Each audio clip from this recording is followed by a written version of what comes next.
hello, beautiful people. This is my jade plant. Jade plant ko, itong money tree. I had this for like 6 to 7 years now. Yan. Plano ko sanang i-prune siya, pero nanghihinayang ako sa mga dahon niya. Oh, tingnan mo naman, medyo malulusog siya. Kaya naman di ko alam kung anong gagawin dito. Gusto ko siyang linisan. Para naman, tingnan mo ng mga dahon-dahon sa baba.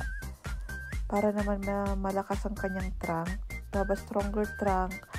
At medyo malinis ang kanyang itsura. Para maging bonsai tree ba. Kaya yan. Linis-linisin na lang natin. Tanggalin yung mga sobra-sobrang dahon.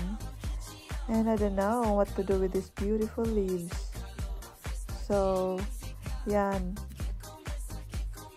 Tingnan ko lang kung anong gagawin ko. Pero napag-desisyonan kong, yan, i-pinch ko na lang yung mga ganyang, yung mga as in, yung pinaka-maliliit na dahon sa dulo. I-pinch ko na lang siya like this. As in, kurut-kurutin ko lang siya. Kasi ang advice, dapat yung top leaves yung top leaves ng bawat sanga, kailangang i-prune, i-cut siya para naman tumubo ng bagong, mga dahon, tsaka mga bagong sanga-sanga din. Well, they said it will encourage to have stronger trunks and nice looking plant. But for me, hindi ko kaya. Yung iba na ko siya yun, ang ibang plants ko na ko siya napuprune, but not this money tree. Nanghihinayang ko sa dahon niya. True. Kaya yan, may kurot-kurot lang ang kanyang mga dahon.